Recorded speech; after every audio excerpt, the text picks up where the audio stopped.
የከበረው ኃያል ክንድ በሙሴ ቀኝ እጅ ላይ እንዲያርፍ አደረገ ይላል። ያለፈውን ዘመን ሲመለከት ሙሴ እጅ ላይ አለ ሌላ ያረፈ የከበረ ክንድ ነበር አለ።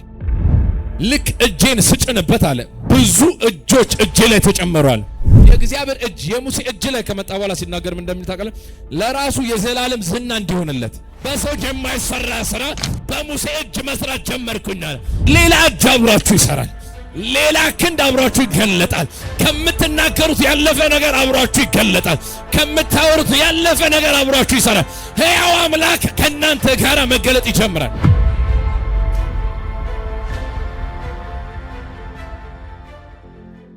ኢሳይያስ 63:12 ላይ እንደዚህ ይላል፣ የከበረው ኃያል ክንድ በሙሴ ቀኝ እጅ ላይ እንዲያርፍ አደረገ ይላል። ስለ እግዚአብሔር እጅ ነው የማወራችሁ። ምን ይላል ኢሳይያስ እዚህ ላይ በትንቢት መንፈስ ሆኖ ያለፈውን ዘመን ሲመለከት ሙሴ እጅ ላይ አለ ሌላ ያረፈ የከበረ ክንድ ነበር አለ። እየሰማችሁኝ ነው? ስለ እግዚአብሔር እጅ ነው የማወራችሁ። ስለ እግዚአብሔር ክንድ ያ የእግዚአብሔር ክንድ ይላል መጣና በሙሴ እጅ ላይ ያረፈ። ያለ እግዚአብሔር እጅ የሚሰራ አለ። ያለ እግዚአብሔር እጅ ኢየሱስ አናጺ ነበር። በእግዚአብሔር እጅ ኢየሱስ ድውያንን ይፈውስ ነበር። ያለ እግዚአብሔር እጅ የሰራቿቸው ስራዎች ላይ አሁን የእግዚአብሔር እጅ ይጨመርበታል። አሁን በዚህ ቀን ላይ የምትገናኙት የእግዚአብሔር እጅ አለ። እግዚአብሔር እጁን በእናንተ እጅ ላይ ይገልጣልና ያመኑትን እነዚህ ምልክቶች ይከተሏቸዋል ብሎ እጃቸውን በድውያኖች ላይ ይጭናሉ አለ። ሌላ እጅ አብሯቸው ስለሚሰራ ድውያንን ይፈውሳሉ አለ። ኢሳይያስ ወደ ኋላ ሄዶ በመንፈስ ዓለም ዕውቀት ሲያየው ሙሴ እጅ ላይ የተገለጠ ሌላ የእግዚአብሔር እጅ ወይንም ሌላ የእግዚአብሔር ክንድ ነበር አለ። የከበረውን እጅህን የሙሴ እጅ ላይ ያደረካል። ከዛ በኋላ የሙሴ እጅ በፊት የበግ እረኝነት ላይ የሆነ ስራ ይሰራ ነበር፣ የሆነ ነገር ያደርግ ነበር። ልክ ያ የእግዚአብሔር ክንድ ግን የእግዚአብሔር እጅ የሙሴ እጅ ላይ ከመጣ በኋላ ሲናገር ምን እንደሚል ታውቃለህ? ለራሱ የዘላለም ዝና እንዲሆንለት እግዚአብሔር ለምንድን ነው እጄን የሙሴ እጅ ላይ ያደረከው? ዝና ፈልጌ ለእኔ የዘላለም ዝና እንዲመጣልኝ ስለፈለኩኝ በሰው የማይሰራ ስራ በሙሴ እጅ መስራት ጀመርኩኝ አለ። እግዚአብሔር በእናንተ የማይሰራ በእናንተ ሩጫ የማይመጣ በእናንተ ልፋት የማይመጣ ለራሱ ዝና ማምጣት ስለፈለገ እግዚአብሔር እጁን በእናንተ ላይ ያደርጋል። ለምንድን ነው የእግዚአብሔር እጅ በእኔ ላይ የሚመጣው? እግዚአብሔር ለራሱ የዘላለም ዝና ፈልጎ ኢየሱስ ጌታ ነው። መንፈስ ቅዱስ በእኛ የሚጠቀመው መንፈስ ቅዱስ በእኛ የሚሰራው ኢየሱስን ሊያከብረው ስለሆነ የእግዚአብሔር እጅ በእናንተ ሕይወት ላይ ዛሬ ይገለጣል። ቀጣይ ቀኖቻችሁ ላይ በእናንተ እጅ የማይሆን ነገር ይሄስ የእግዚአብሔር ጣት ነው የሚያስብል፣ ይሄስ የእግዚአብሔር እጅ ነው የሚያስብል፣ ይሄ በሰው ልፋት አይደረስበትም የሚያስብል የእግዚአብሔር ታምራታዊ እጅ ያገኛቸዋል። ምን ዓላማ እግዚአብሔር ምን ፈልጎ ነው ከተባለ የዘላለም ዝና ለራሱ እንዲሆንለት እግዚአብሔር በእናንተ በኩል ዝናውን ይገልጣል። እግዚአብሔር በእናንተ በኩል ዝነኛ መሆን ይጀምራል።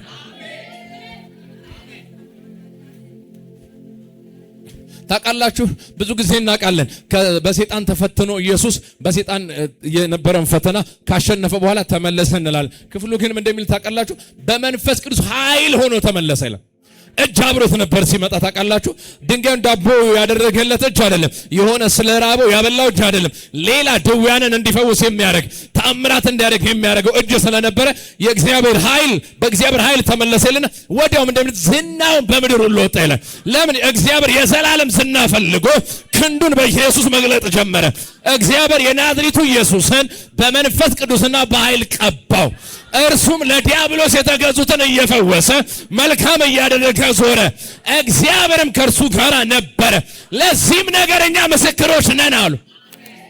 እንዴት እንደመሰከሩ ታውቃላችሁ? አጋንንት እያስወጡ ድውያንን እየፈወሱ ሙታንን እየቀሰቀሱ ዶርቃ ተነሽ እያሉ እዛ ቤት በእነሱም ተአምራት እየተደረገ የትንሣኤው ምስክሮች ነን። በእግዚአብሔር እጅ እናምናለን።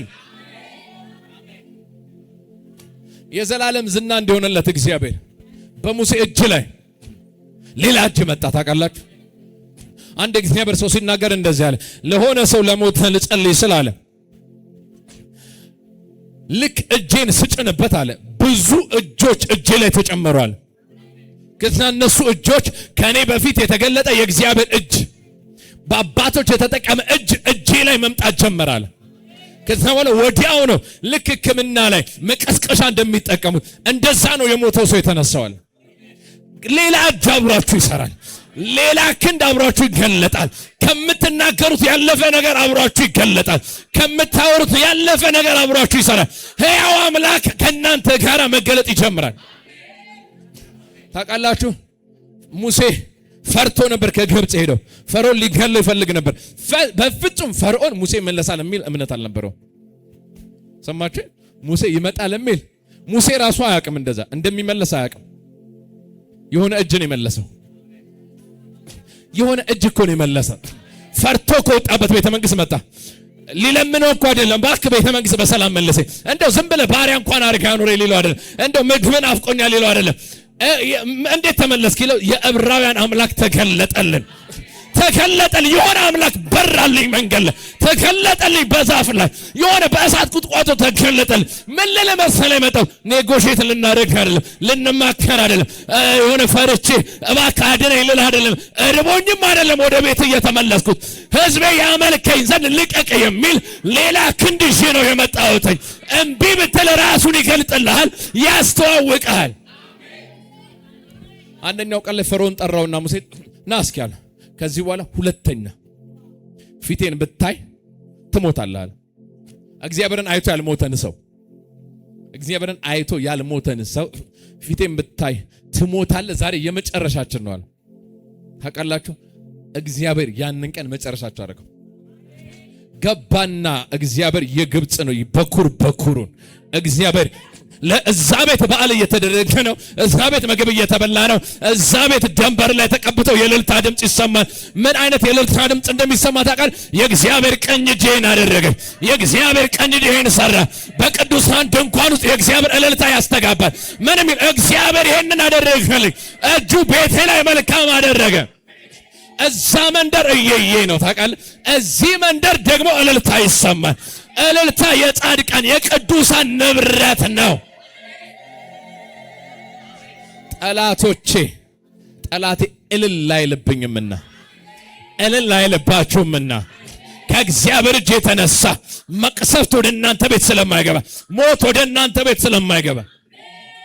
ይኸውላችሁ ቤታችሁ በር ላይ ደም ቀቡ የሚለውን ያልሰማ እስራኤል ላይ አለ፣ ግን ቤት ገብቷል። ግን ቤት ውስጥ ነው። ትናንትና ምናምን ሮንግ ህይወት ውስጥ ነበረ። ትናንትና የሆነ ስህተቱን ላሰርቷል፣ ግን ቤት ውስጥ ነው። የሞት መልአክ የሚያየው ደሙን ነው። የሞት መልአክ ይመጣና እቤት ማን አለ አይልም፣ እቤት ስንት ሰው አለ አይልም፣ በኩሩ ገብቷል አይልም። ደም አለ፣ አዎ አልፎ ይሄድ ነበረ። ቤቶቻችንን ያዳነ የማለፉ መስዋዕት ተብሎ እንደተጻፈ ቤቶቻችንን የሚያድን የእግዚአብሔር ደም በቤቶቻችን ላይ በሕይወታችን ላይ ተረስቷልና የእግዚአብሔር ቀኝ እጅ ይህን አደረገ የምትሉት ተአምራቶች ቤታችሁ ውስጥ ገባ በኢየሱስ ስም። ቤታችሁ ገባ በኢየሱስ ስም። ኢሳይያስ መለስ ብሎ ሲያየው የሙሴ እጅ ባህር አልከፈለም። መለስ ብሎ ሲያየው የሙሴ እጅ ተአምር አላደረገም። መለስ ብሎ ሲያየው ሌላ እጅ አብሮት ነበረ። እጁን ሲያነሳ ሙሴ ያሸንፉ ነበረ። ለካ ሌላ እጅ አብሮት ይነሳ ነበረ።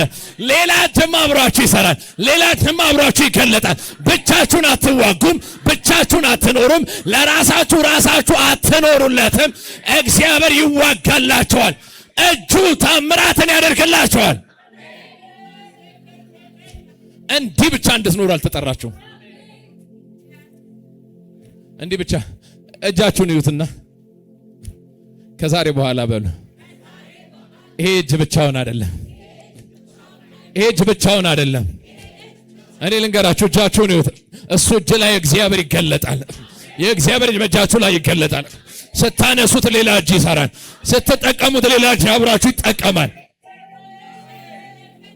እግዚአብሔር መጣና ለሙሴ ምን ትጮህብኛለህ? እጅህን አንሳ አለው። አንሳው እጅህን፣ ምን ትጮህብኛለህ? አይታይም ወይ ሌላ እጅ አለው።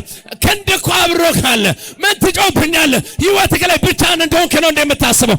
ምን ትጮሃለህ? አንቺ ብቻ ለራስሽ እንደምትኖሪ፣ አንተ ብቻ ለራስህ እንደምትኖር፣ እንዴት ለአንተ ብቻ እንዳለ ታስባለህ?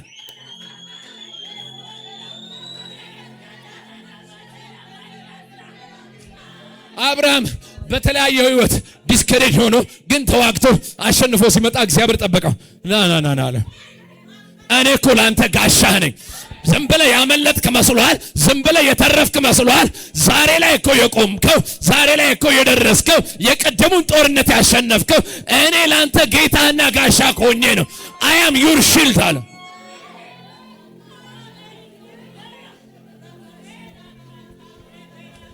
አዎ አመስግነን ነበር ስለሆነልን፣ እግዚአብሔር ስላደረገልን መልካም ነገሮች ጌታ ይባረክ። ግን እንዲሁ በአጋጣሚ ተርፈን አይደለም። እስራኤል እንዲህ ይበል፣ እስራኤልማ እንደዚህ ይበል። በእግዚአብሔር የዳነ ሰው እንደዚህ ነው ማለት ያለበት። ለጥርሳቸው ንክሻ ያላደረገን እግዚአብሔር ይባረክ። ባህሩን ከፍሎ ያሻገረን፣ ሌላ ምዕራፍ ላይ ያመጣን፣ እንደ ድካማችንም እንደ ብርታታችንም ሳይሆን እንደሱ ብርታት መጠን ክንዱ ከኛ ጋር ስለሆነ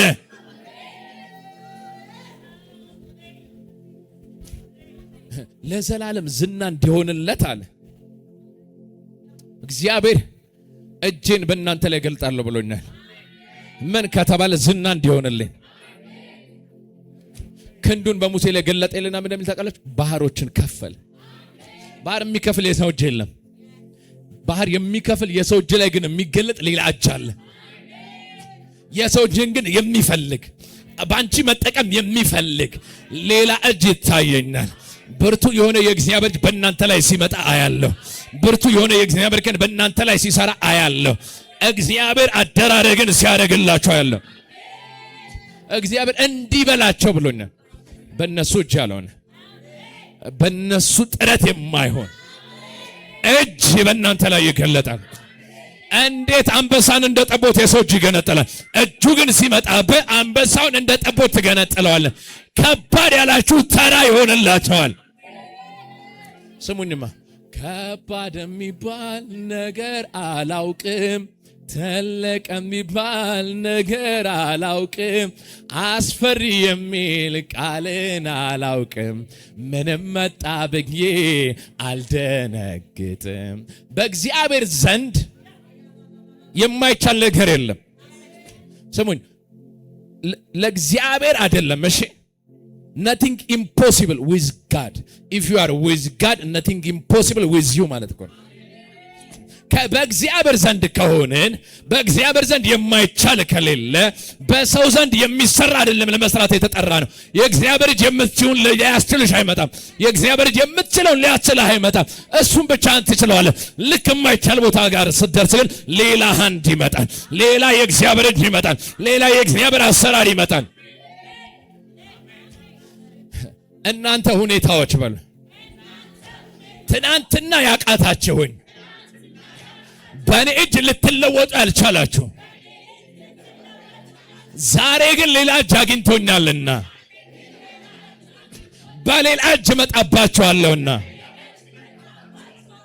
እያየዋችሁ ትፈርሳላችሁ። ይኸውላችሁ እግዚአብሔር ህዝቡን ኢያሪኮን እንዴትም ክፈሉ ቢል በሩን ነው ታግለው የሚገነጥሉት። እግዚአብሔር ግን እጁን ባንተ ላይ ሲያመጣ አጥሩን ነው የሚገነጥልልህ። በሩ ትንሽ ስለሆነ ለመግባት ያንሳል። ኢን ሚሊየንስ ሰው ባንዴ መግባት አይችልም። እግዚአብሔር አጥሩን አፈረሰላቸው። ምን እንደሚል ታውቃላችሁ? እያንዳንዱ ሰው አቅንቶ ገባ ይላል። አልተጋጩም። በሩን እስኪያሳልፈኝ እንዳይሉ አድርጎ እግዚአብሔር አጥሩን እንዳፈረሰላቸው። የተከፈተ በር ማለት አጥር የሌለው በር ማለት ነው። በኢየሱስም እሱ የእናንተ ሆነ።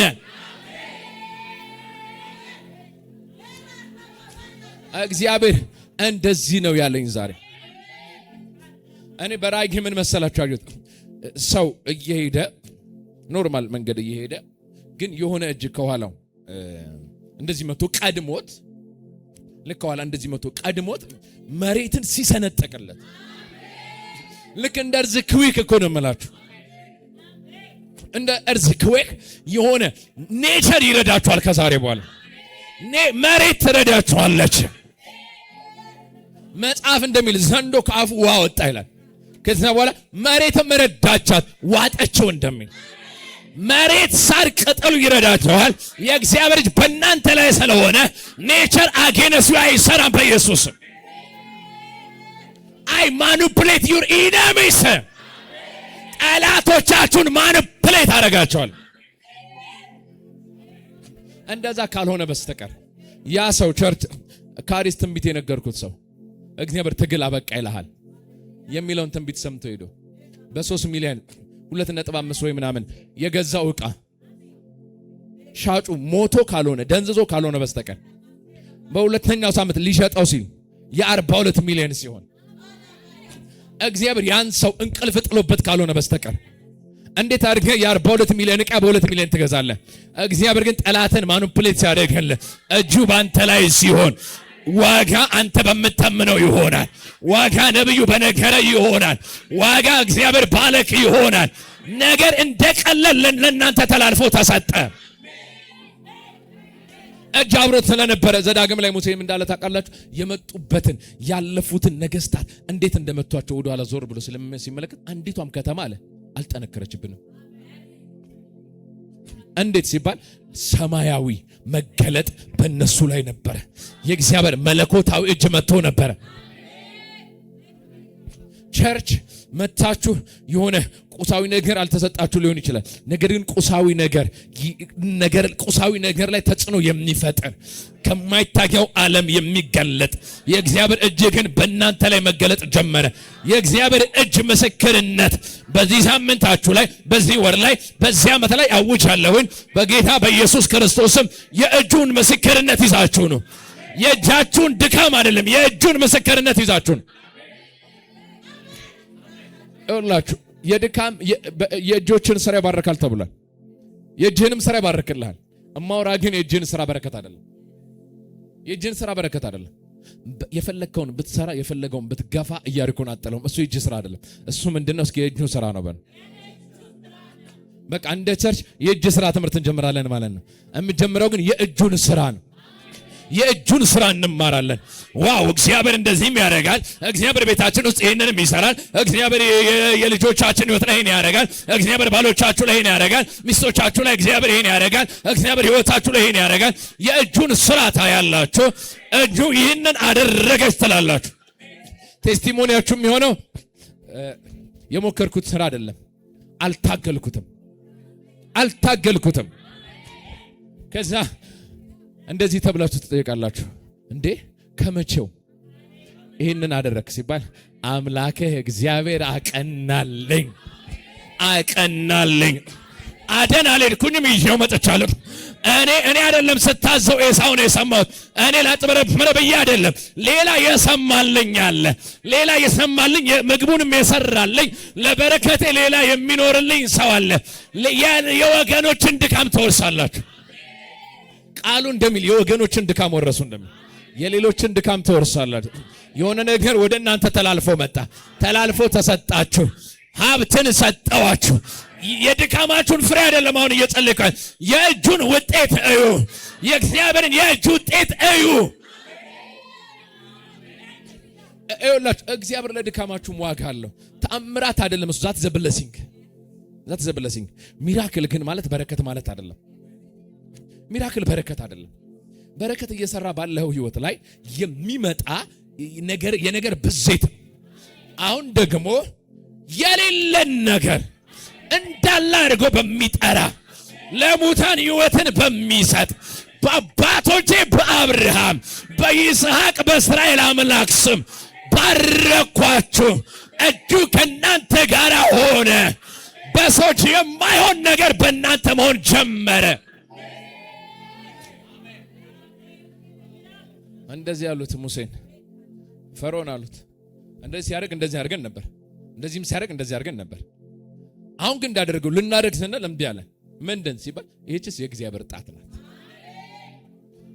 ታውቃላችሁ ለካ ከኩያችሁ የሚያወጣችሁ እንዳደረጉት አደረግን ከሚባለው ነገር የሚያወጣ ሲሰሩ ሰርቻለሁ ሲያደርጉ አድርጌያለሁ ምናምን ተብሎ ከዛ ለካ የሆነ ሰዓት ላይ ለካ አንደኛ አይደለም የምትወጣው።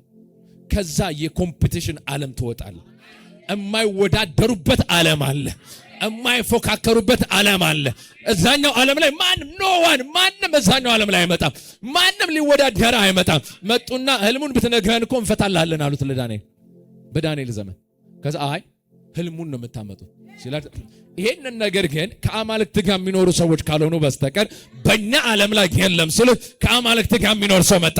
ገብርኤል የሚገለጥለት ከመላእክት ዓለም ኢንካውንተር ያለ መጣና እኮ ቀላል ነው ንጉሥ፣ ለምንድን ነው ሰው የሚገለው? ሚስጥርን የሚገልጥ አምላክ እኮ በሰማይ አለ። እኔ ደግሞ አሁን በሌሊት ተገልጦልኛል። ንጉሥ ህልሙ እንደዚህ ነው፣ ፍቺው እንደዚህ ነው፣ ከማለም በፊቱላ እንደዚህ ነው። ይሄንን የእግዚአብሔር መንፈስ ካልሆነ በስተቀር ማንም አያደርገው። ዛሬ ለእንደዚህ አይነት የህይወት ስርዓት ሾምኳችሁ። ሂዱና በሰው እጅ የማይሆን በሰው ልፋት የማይደረስበት በሯጮች ሮጠው የማይደርሱበት ሩጫ ለፈጣኖች አይደለም፣ ባለጠግነት ለጠቢባን አይደለም፣ መብል ለጎበዞች አይደለም። እድልና ጊዜን የያዘ እግዚአብሔር ዛሬ እዚህ ያለና እድልና ጊዜን አጋጠምኩላችሁ በኢየሱስም። እግዚአብሔር አጋጠመላችሁ በኢየሱስም። ሂዱና ሮጠው የማይደርሱበት ቦታ ላይ፣ ፈጣኖች የማይደርሱበት ቦታ ላይ በእግዚአብሔር እጅ ደረሳችሁ። እዛኛው ዓለም ላይ ዌልካም ተባላችሁ። እንዴት ደረሳችሁ ተባላችሁ። እንዴት ነገር ፈጠነላችሁ ተባላችሁ። ሜናቱ ዛሊካ ጂቫታና እንዴት የሚያስብል ተአምራት ማለት እንዲህ ስትጀምር አናቀም እንዴ? እንደዚህ ነገር ስትጀምር አናቀም እንዴ? እንዴት እዚህ ጋር ደረስክ ሲባል እግዚአብሔር መንገዴን አቀና። የእግዚአብሔር ጭሄን አደረገልኝ። ኤልያስ እንዳለ እግዚአብሔር አለ አንተ እውነተኛ አምላክ መሆንህን እኔ ያንተ ባሪያ መሆኔን እማደርገውም ይሄም ቃል እንደ ቃል መሆኑን ያውቁ ዘንድ እንዳለ ይሄንን ከእግዚአብሔር መስማቴን ታውቁ ዘንድ ሌላ እጅ የናንተ ያልሆነ ከናንተ ጋር የሚሰራ የእግዚአብሔር ሕይወታችሁ ላይ ሲገለጥ ያለው የሰው ሕይወት በአንዴ ይጣፍጣል ወይ የሚያስብል የሰው ሕይወት በአንዴ ይቀየራል ወይ የሚያስብል ጮክ ብላችሁ የእግዚአብሔር እጅ በሉ እስኪ ደግማችሁ በሉ። እግዚአብሔር እንደዚህ ነው የሚላችሁ። በቃ እጄ አብራችሁ ይሰራል። ክርስትና ሩቅ ያለን እግዚአብሔር ማምለክ አይደለም። የክርስትና ዲፈረንት እኮ ትርጉም ማን ኦፍ ጋድ መሆን አይደለም። ማን ኦፍ ጋድ መሆን አይደለም እኮ ክርስትና ስፔሻል ያደረገው ምንድነው ታውቃለህ? ጋድ ኢን ማን መሆኑ ነው። we are not only man of God። እኛ እኮ ጋድ ኢን ማን ነው። እኛ ጋር እኮ አምላክ በሰው ውስጥ አለ። እናንተ እኮ ማን ኦፍ ጋድ የሚለው አይደለም የሚገልጻችሁ ዲፋይን የሚያደርጋችሁ። እናንተ እኮ እግዚአብሔር በሰው ውስጥ ናችሁ። you have God in you እኮ በውስጣችሁ አምላክ ይዛችኋል። ተራፊም ምናምን እጃችን ላይ ባይኖር የሆነ ነገር ምናምን ባይኖር አምላክ በሆነ ዕቃ በኩል ሳይሆን በመንፈሱ አማካኝነት በውስጣችን ገብቷልና we are carrier of glory። እግዚአብሔርን ተሸክሜያለሁ። ክብሩን ፍለጋ ደግሞ አይደለም ሄደው እግዚአብሔርን ተሸክሜያለሁ። እግዚአብሔር ውስጥ ያለን የክብርን ዕውቀት ነው ማሳደግ። እግዚአብሔር እንደዚህ ይላችኋል፣ የዘላለም ዝና እንዲሆንልኝ ስለፈለግኩኝ በእናንተ እጅ የማይሆን በእናንተ የማይሰራ በእናንተ ልፋት የማትደርሱበት ተአምራታዊ አደራረግን በእናንተ ላይ ገልጫለሁ። እጄ በእናንተ ላይ ነው ይላችኋል። ይሄን ወቁ። ስትጸልዩ ወደ እግዚአብሔር ብቻ እየጸለያችሁ አይደለም። እግዚአብሔር በእናንተ በኩል ወደዚህ ዓለም እያወራ ነው፣ ለባህሩ እያወራ ነው። ይሄንን ሳምንት በጣም ወደ እግዚአብሔር ብትጮህ እግዚአብሔር እንደዚህ ነው የሚላችሁ፣ ምን ትጮህብኛለህ? እጄ ካንተ ጋር አይደል? ክንዴ እጅህ ላይ አርፎ የለ? እኔ የዘላለም ዝና እንዲሆንልኝ ባንተ ላይ መገለጥ ፈልጌ የለ? አሁን ወደ ሰማይ አይደለም የምናወራው፣ ወደ ባህሩ ነው የምናወራው። እግዚአብሔር የዘላለም ዝና እንዲሆንለት ፈልጎ በሌላ መስመር መምራት እየቻለ በቀላል መንገድ መምራት እየቻለ በዚህ አሁን በጠነከረባችሁ መንገድ የሚመራችሁ እግዚአብሔር ታምር አድርጎ ለራሱ የዘላለም ዝና ለመውሰድ ነው። ደስ ይበላችሁ። መንገድ የጠነከረባችሁ ሰዎች እግዚአብሔር በቀላሉ ከመራችሁ ለሱ ዝና አይሆንም። በጠንካራው ግን ከመራችሁ እግዚአብሔር ለራሱ የዘላለም ዝናን ያመጣል። እዛም ጋር ይከብራል፣ በአንቺም ሕይወት ይከብራል፣ በአንተም ሕይወት ይከብራል። ለራሱ ዝናን ያከማቻል። በቀላሉ መንገድ የተሻገረ ካለ፣ በድልድይ ያለፈ ካለ በሆነ መንገድ ያለፈ ካለ ደስ ይበላችሁ። እጁ ደግሞ ባህር ከፍሎ ያሻገራችሁና ያኛው የእግዚአብሔር እርዳታ ነው። ይሄ ግን ተአምር ነው። ለእግዚአብሔር አዲስን መዝሙር የሚያስቀኝ አዲስ ምዕራፍ በሕይወታችሁ ላይ ጀመረ። ይሄስ የእግዚአብሔር ጣት ነው የሚያስብል እውነት ታመሰግኑታላችሁ። እግዚአብሔርን እንዲህ ብላችሁ የእግዚአብሔር ቀኝ እጅ ይህን አደረገ፣ የእግዚአብሔር ቀኝ እጅ ይህንን አደረገ፣ ይህንን ሰራልን። በድካማችሁ ያልሆነ ያልዘራችሁትን ነገ በሰማርያ እንደተባለ ሂዱና ብሉ። የሰማይ መስኮት፣ የሰማይ በር፣ የሰማይ ደጅ ተከፍቷልና ከእግዚአብሔር ቤት ከቤተል መረኳችሁ። ይሄ የእግዚአብሔር ቤት ነው። ይሄ የእግዚአብሔር ደጅ አለ። ከውስጥ ናችሁና በር ተከፍቶላችኋል። ሰማይ ተከፍቷልና የእግዚአብሔር እጅ ምድር ታበቅል ዘንድ ፍሬም ታፈራ ዘንድ ለእናንተም ተመግባችሁ ዘንድ እግዚአብሔር እጁን በእናንተ ላይ አመጣ። ደስ ይበላችሁ። የእግዚአብሔር እጅ ከፊታችሁ ቀድሞ ወጥቷል። ሌሎችን ነቅሎ እናንተን ይተክላችኋል። ለሌሎች በትግል ያልሆነ ነገር ለእናንተ በቀላል መሆን ይጀምራል። ይሄ የእግዚአብሔር ድምፅ ነው። ይሄ በነብዩ በኩል የመጣላችሁ የእግዚአብሔር ድምፅ ነው። ሊያረገው ፈልጎ የነገራችሁ የእግዚአብሔር ድምፅ ነው።